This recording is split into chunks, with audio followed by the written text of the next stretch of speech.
tous, j'espère que vous allez bien. On se retrouve aujourd'hui pour les prémices de la lecture d'un diagramme. Alors, vous trouverez bien évidemment de partout sur le net comment lire un diagramme. Je ne fais qu'apporter un petit peu ma pierre à l'édifice parce que chacun explique différemment et peut-être que ce sera plus facile chez l'un ou chez l'autre. Enfin, vous verrez ce qui vous convient. Ceci, bien évidemment, je ne suis pas professeur de crochet, pas du tout. Je fais par rapport à ma propre expérience. Donc vous m'excuserez si vous ne retrouvez pas là quelque chose de très encyclopédique. C'est simplement, comme j'aime à le répéter, du crochet familial. Voilà. Alors, aujourd'hui, nous allons apprendre à lire les bases, vous voyez, d'un diagramme. C'est-à-dire qu'on va apprendre donc la chaînette, ensuite la maille serrée, la demi-bride, la bride et des brides espacées de mailles en l'air. Avant toute chose, on va voir déjà les symboles. Vous n'avez pas ici dans ce diagramme ce symbole-ci qui est la maille coulée. La maille coulée sert souvent quand on fait un ouvrage circulaire pour fermer un rang, on fait une maille coulée. Ou tout simplement lorsque nous faisons une chaînette et qu'on veut fermer la chaînette, on va venir piquer à l'intérieur de la maille, passer le fil sur le crochet, récupérer le fil comme ceci, et là nous avons fait une maille coulée. D'accord? Alors déjà, si vous n'avez aucune notion du crochet, on va faire vraiment les débuts des débuts. Je suis désolée pour celles qui sont un petit peu plus avancées, mais voilà. Donc pour commencer un ouvrage au crochet, pour faire une chaînette, tout simplement, on va passer le fil par-dessus le doigt, comme un pistolet. On passe par-dessus, on entoure, comme ceci. On vient glisser ici dessous. On attrape le fil comme ceci et on tire. Et hop, vous pouvez commencer maintenant votre chaînette. Pour faire la chaînette, vous allez attraper le pouce et l'index, le fil là, comme ceci. Vous allez mettre le fil entre l'index et le majeur et vous allez venir récupérer le fil et le tirer pour le passer dans la boucle. On tient fermement avec le pouce et l'index le bas de la chaînette. On enveloppe le fil et on le tire à l'intérieur de la boucle et de 2. On recommence, on enveloppe le fil, on le passe à l'intérieur de la boucle et de 3. On enveloppe le fil, on le passe à l'intérieur de la boucle et de 4. Et comme ça, on continue autant qu'on en a besoin. Rien ne vaut la pratique. D'accord? Vous verrez, c'est qu'un coup à prendre. Alors, donc on va partir sur la fameuse maille coulée. Voilà, vous venez tout simplement réunir les deux parties. Vous piquez à l'intérieur de la boucle. Vous récupérez le fil et vous passez comme ceci et vous avez fait donc votre maille coulée. D'accord? Ça c'est fait. Donc voilà ce qu'était la fameuse maille coulée. Ceci est le symbole de la maille coulée. Ceci est ce que vous retrouverez quand vous lirez des explications écrites. Là, vous l'avez. Bien souvent, on trouve parfois les tutos en anglais, donc soit à l'écrit, soit à l'oral. C'est donc slip stitch, s'écrivant SL ou ST. Maintenant, on va passer donc à la fameuse maille chaînette, celle que nous avons fait tout à l'heure. Donc, vous avez vu ce que c'était. Ceci est la maille chaînette ou maille en l'air. Vous la retrouvez ici. Là, on l'appelle maille chaînette quand on construit l'ouvrage et quand elle se trouve à l'intérieur de l'ouvrage, comme ceci. Bien souvent, on l'appelle maille en l'air. À l'écrit, vous la retrouverez en M ou MCH pour maille chaînette ou ML pour maille en l'air. Son symbole est un rond un petit peu aplati. En anglais, vous la trouverez sous le nom chain, s'écrivant CH.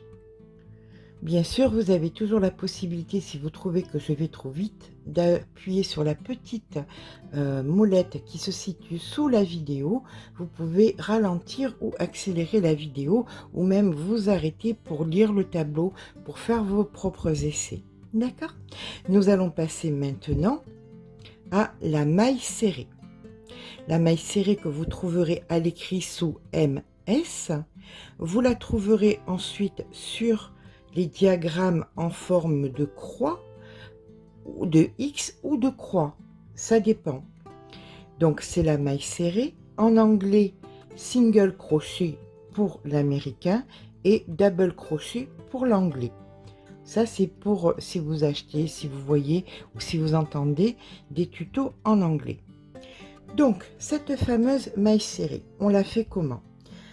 On fait toujours donc notre chaînette, on rajoute une maille supplémentaire et on vient piquer non pas dans celle-ci mais dans celle d'avant.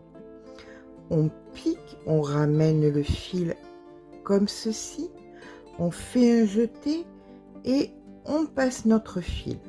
Voici notre première maille serrée. On pique, on ramène le fil, on fait un jeté et voici notre maille serrée. On pique, on ramène le fil et on fait un jeté. On pique, on ramène le fil et on fait un jeté. Donc on trouve la maille serrée sous forme de croix. Il est très important, souvent on me pose la question pourquoi c'est de travers? Parce que si le crochet est un moment de plaisir, il y a hélas une contrainte qui est de compter les mailles. Si on ne compte pas les mailles, hélas, on se retrouve rapidement avec moins de mailles, avec plus de mailles, ce qui fait que l'ouvrage part un petit peu dans tous les sens. Donc, ici nous avons le sens de la maille chaînette, nous avons fait une maille et nous avons fait, j'étais partie, donc j'ai rétréci avec 9 mailles chaînettes, une pour monter, j'ai donc fait 9 mailles serrées, ici les 9 mailles chaînettes, ici les 9 mailles serrées, et je vérifie chaque fois que j'ai bien le nombre.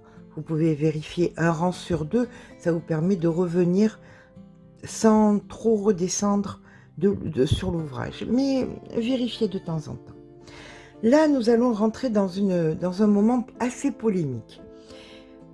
Dans tous les ouvrages, on nous conseille de faire, là nous allons passer à la demi-bride. Demi-bride que vous retrouverez à l'écrit sur demi-B, une petite forme de T, c'est donc la demi-bride, half double crochet en américain, half treble pour l'anglais. L'anglais et l'américain n'ont pas les mêmes abréviations ni les mêmes les façons d'appeler n'ont pas les mêmes termes au crochet. Voilà. À vous de voir ce que vous voulez garder. Généralement, l'américain, c'est ce qu'on entend le plus, ce qu'on voit le plus. Nous passons donc à cette fameuse demi-bride et à cette fameuse polémique de faire la première ou pas. Alors, de façon encyclopédique, de ce que tout le monde vous dira, on doit monter une maille, on doit monter d'un rang de la façon suivante. Vous devez faire le nombre de mailles en l'air, donc de mailles en l'air, correspondantes à la maille que vous allez faire. D'accord? C'est-à-dire que là, vous allez faire un rang de demi-bride. Donc, pour travailler la demi-bride, vous devrez faire, ici étant la demi-bride, 2 mailles en l'air. Si c'est un rang de bride, c'est 3 mailles en l'air. Si c'est un rang de double bride, c'est 4. de triple bride, c'est 5. Et si c'est simplement un rang de mailles serrées, c'est 1. D'accord? Donc, de façon encyclopédique, je vous disais qu'on nous préconise de faire 1, 2 mailles en l'air lorsqu'on va entamer un rang de demi-bride. On tourne le travail, on nous dit de ne pas travailler la première et d'entamer notre rang de demi-bride sur la deuxième maille. On va faire ce qu'on nous préconise et je vais vous expliquer pourquoi je ne travaille pas comme ça après. Donc là, de façon encyclopédique, et tout, quand vous lirez un diagramme, on nous dit donc de faire donc des demi-brides, notre rang de demi-bride ici. Pour faire la demi-bride, on fait un jeté, on pique, et là, on prend le fil et on va le passer à travers des 2 ici fils, 1 et 2. On passe donc le fil sur le crochet, on pique, on attrape le fil et ce même fil, on va venir le passer dans les 2 boucles. D'accord? On recommence. On passe le fil sur le crochet, on pique, on attrape le fil et on passe dans les 2 boucles. Voilà. Donc ceci est la demi-bride. Par-dessus, on pique, on attrape et on passe dans les 2 boucles. Donc vous allez voir, ça va après venir tout seul. Au début, c'est toujours un petit peu contraignant, c'est un petit peu un truc à prendre, mais vous voyez, ça glisse tout seul. Alors, le fait est, encore une fois, on va compter les mailles. Donc celle-ci, on nous dit, de façon encyclopédique, qu'il faut la compter comme une maille. Je veux bien. 1, 2, 3, 4, 5, 6, 7, 8. Et donc, nous devons faire ici la 9e. Si on ne la fait pas, eh bien, notre ouvrage partira un petit peu de travers. Voilà. Donc, nous venons de faire notre rang en demi-bride. Maintenant, nous allons passer à la bride qui ressemble à une croix. Vous pouvez la voir. Alors, je vais bien appuyer dessus. Voilà. Vous avez 2 façons de la voir. Soit la croix, soit une espèce de T, donc comme la demi-bride, barrée. D'accord? Donc c'est la bride. Vous la trouverez à l'écrit sous B ou BR ou BS. En américain, double crochet. En anglais, treble. Pour faire donc une bride qui est équivalente quand on monte ici à 3 mailles en l'air, nous allons donc venir faire 3 mailles en l'air. Donc 1, 2 et 3. On tourne le travail. On nous dit donc de façon académique de ne pas piquer dans la première, mais de venir piquer dans la seconde. On passe le fil sur le crochet, on pique, on récupère le fil, on le passe à travers les 2 premiers ici, on repasse le fil sur le crochet et on passe à travers les 2 seconds. Nous avons fait une bride. On recommence. On passe le fil sur le crochet, on pique, on récupère le fil, on repasse le fil sur le crochet, on passe à travers les 2 premières boucles, on repasse le fil sur le crochet et on passe à travers les 2 dernières boucles. Voici notre seconde bride. On recommence. On passe le fil sur le crochet, on pique, on récupère le fil, on passe le fil sur le crochet, on passe à travers les 2 premières boucles, le fil sur le crochet et à travers les 2 secondes boucles. Et voici notre 3e bride. Eh bien écoutez, on va faire ça jusqu'à la fin du rang. Donc la 4e, la 5e,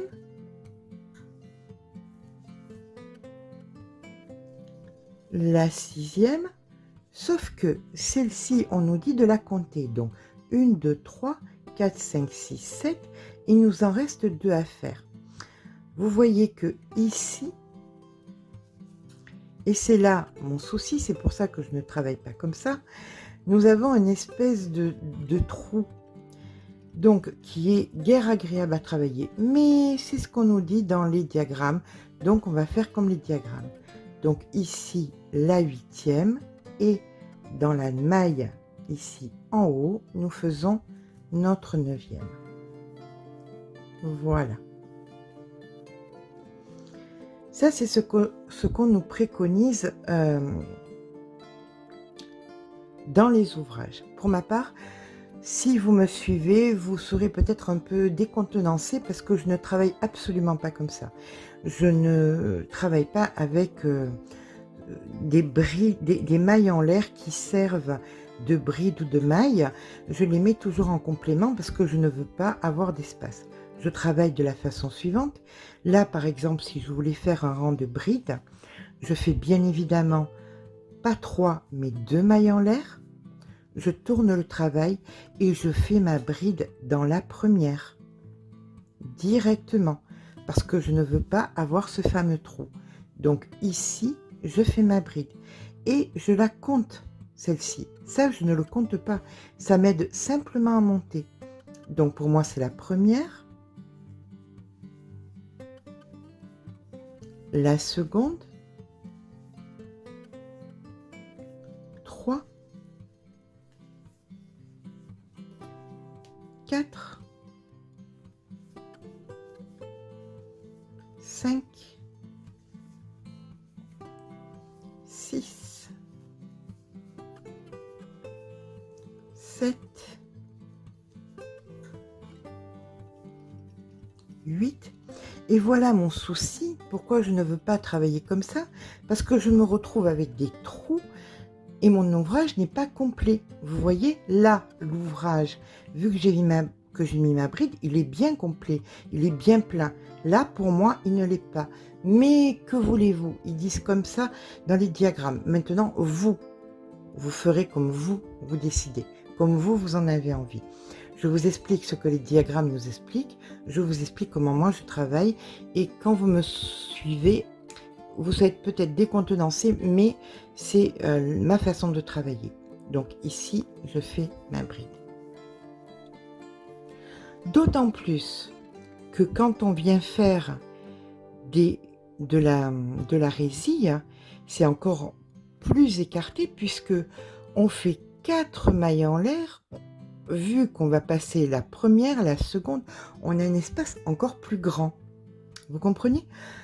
Quand on vous propose de faire donc de la résille, on vous dit de faire 1, 2, 3, 4 mailles en l'air, de tourner le travail. Donc la première, vu que celle-ci, ils la comptent comme une bride, donc on ne fait pas de bride. La deuxième, c'est la résille, donc on ne la travaille pas. On va venir uniquement travailler la troisième. Donc ici, on fait notre bride. Une maille en l'air. On passe une maille, on fait une bride. Une maille en l'air. On passe une maille, on fait une bride. Une maille en l'air. On passe une maille, on fait une bride. Tout ça n'empêche en rien de compter où nous en sommes. Ceci, considérant que c'est une bride, donc 1, 2, 3, 4, 5, 6, 7, 8 et 9. D'accord? Donc, on vient faire selon ce qu'on nous préconise, 1, 2, 3, 4 mailles en l'air, on tourne et on vient faire ici la bride. Pour faire de la résille. À mon sens, ça n'a aucune tenue. Si on veut coudre ça à une autre partie, ça n'a pas de sens. Donc, la façon dont moi je travaille, c'est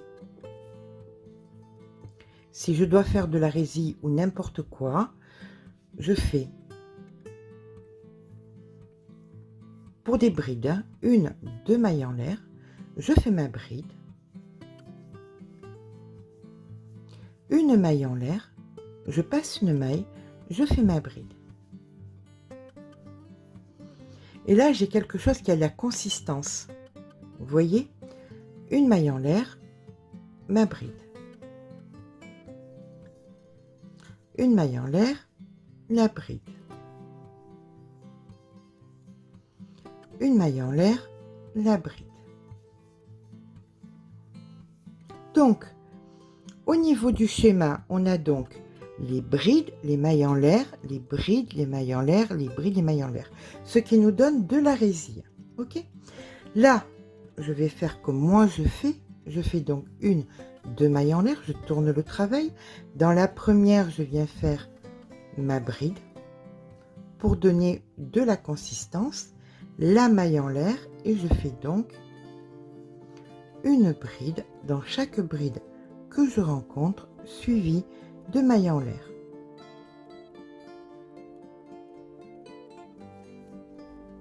Voilà.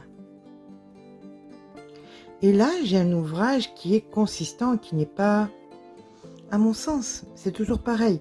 D'autres crieront au scandale, ce n'est pas comme ça qu'on fait. Mais bon, je vous assure que je n'ai aucun gendarme derrière la porte qui vient me dire ce que je dois faire ou pas faire. Mon ouvrage a de la consistance, je peux le coudre sans aucune difficulté, c'est pas tout mou. Et regardez, là, en faisant ce que encyclopédiquement on me dit, j'ai des trous. Là, je n'aurai pas de trous. Vous faites comme vous voulez. Je n'ai rien à vous dire, c'est à vous de décider. Ok? On continue donc notre histoire de diagramme. Nous étions donc aux brides qu'on peut lire sur les instructions écrites B ou BR ou BS. Donc un T avec un trait penché. Maintenant, la double bride. Pour la double bride, on nous dit donc qu'il faut faire 4 mailles en l'air. Donc, on va faire 1, 2, 3. Moi, j'en fais que 3. Tant pis. Si vous avez des choses à me dire, dites-le-moi dans les commentaires. Je me chargerai de ne pas répondre. Voilà, donc on va faire la double bride. Pour faire la double bride, on fait comment? On passe 2 fois, une fois, 2 fois, double, 2 fois le fil sur le crochet. Là maintenant, on vient piquer dans la maille. On récupère notre fil, on passe une fois à travers 2. On met le fil sur le crochet, on passe une fois à travers 2 et on passe encore une dernière fois, une fois à travers 2. Voici que nous avons fait une double bride. On recommence.